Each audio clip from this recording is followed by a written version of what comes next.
दादाजी जोर से बोलो। दादाजी, हम अपने वर्ग में राष्ट्रवाद और आतंकवाद आदि शीर्षक पर अध्ययन कर रहे थे, मगर स्पष्ट रूप से भाव और अर्थ नहीं मालूम हो सका, इसीलिए इन दोनों के बारे में हमें बताने की कष्ट करते हैं।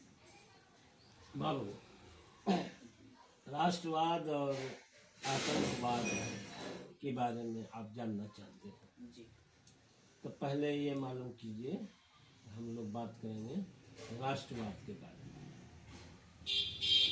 राष्ट्रवाद दरअसल अपने राष्ट्र के प्रति, अपने देश के प्रति प्रेम, कुर्बानी और त्याग को कहते हैं। उस वक्त भी राष्ट्रवाद की आवाज़ बुलंद हुई थी जब हमारा देश गुलाम था अंग्रेज़ों का। तो अंग्रेज़ों से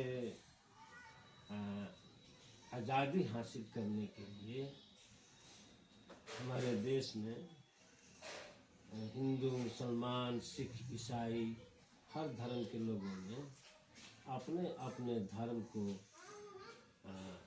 थोड़ा देर के लिए ताक पर रख करके और धर्म से ऊपर उठ करके राष्ट्र की गुलामी से आज़ादी दिलाने के लिए ना मिलजुल कर जो संघर्ष किया उसी को राष्ट्रवाद कहा जाता है। और जो जिन लोगों ने इस देश की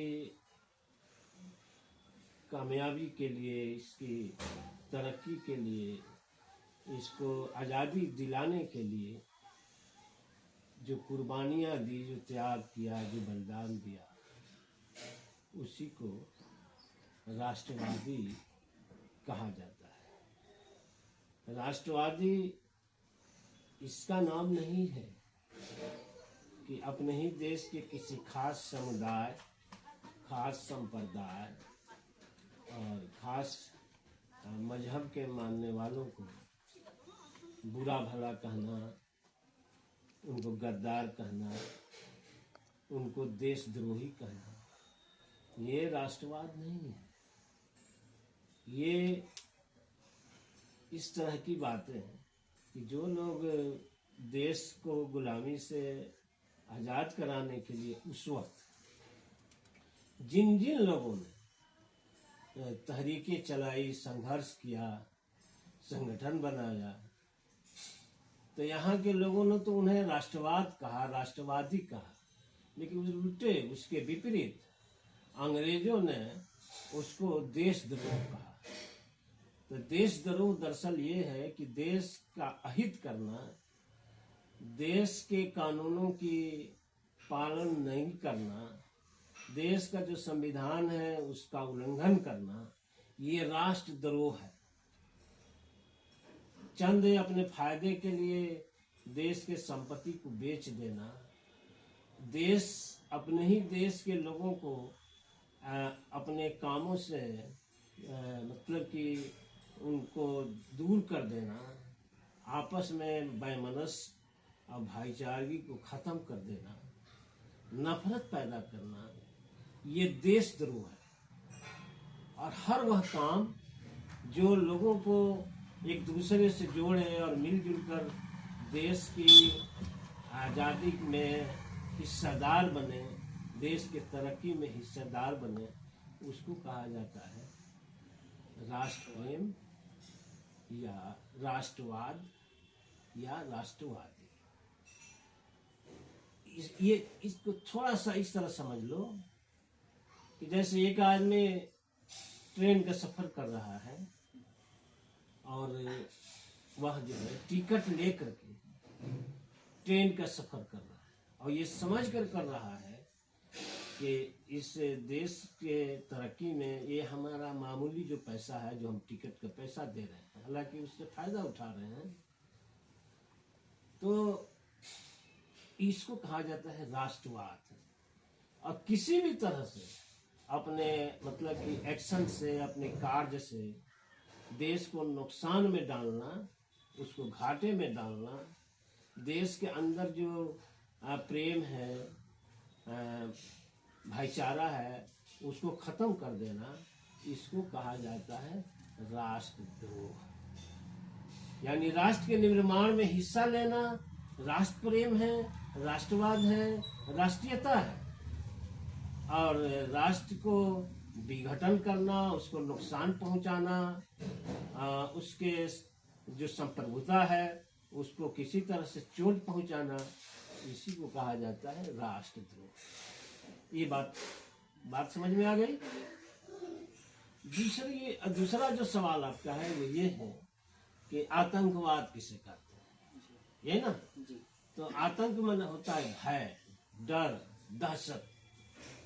तो अपने हितों को प्राप्त करने के लिए और अपने स्वार्थ की पूर्ति करने के लिए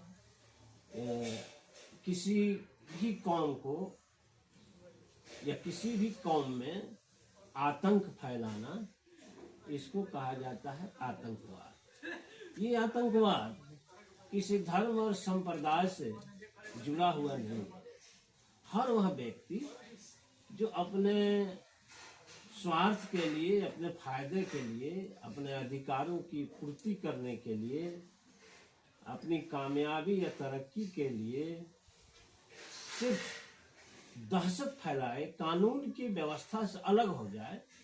जो संविधान ने हमको जो आज़ादी दी है, स्वतंत्रता की आज़ादी या समानता की आज़ादी जो दी है, तो समानता और स्वतंत्रता की आज़ादी को हासिल करने के लिए बजाय ये कि आदमी संविधान के अंतर्गत रह करके आवाज उठाए, और बल्कि उसके बदले में हथियार उठा लेता है, और हथियार उठाता है और डरवा कर, धमका करके और कत्ल और गारत गरी करके अपने मकसद को हासिल करता है। तो यानी उस संविधान के विरुद्ध ये काम कर रहा है, इसलिए इसको कहा जाता है आतंकवाद।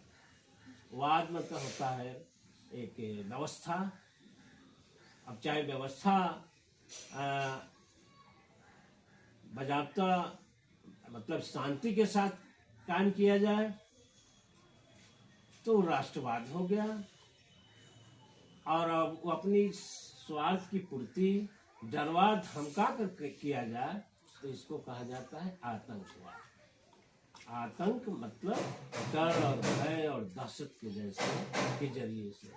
जैसे बहुत से लोग हैं, हर जगह मौजूद हैं, हर धर्म में लोग हैं, जो अपनी बात लोगों तक पहुंचाते नहीं है शांति के साथ, तर्क के साथ नहीं पहुंचाते, बल्कि अपनी बातों को डर के जरिए से, लाठी के जरिए से, हथियार के जरिए से लोगों को मनवाते हैं।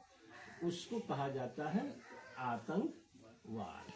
और ये आतंकवाद मुख्तलिफ विभिन्न मुल्कों में लोग अपनाते हैं। हमारे देश में भी कुछ लोग अपने स्वार्थ की पूर्ति करने के लिए ऐसा करते हैं। वो हिंदू भी हो सकते हैं, मुसलमान भी हो सकते हैं, सिख भी हो सकते हैं, ईसाई भी हो सकते हैं। ये ऐसा नहीं है कि किसी विशेष धर्म से आतंकवाद जुड़ा हुआ है। कोई भी धर्म मानने वाला, किसी भी धर्म का मानने वाला हो, लेकिन वह अपना स्वार्थ की पूर्ति डर और भय के जरिए से, हथियार के जरिए से हासिल करता है, तो इसको कहा जाता है आतंकवाद। That's all. बात समझ में आ गई?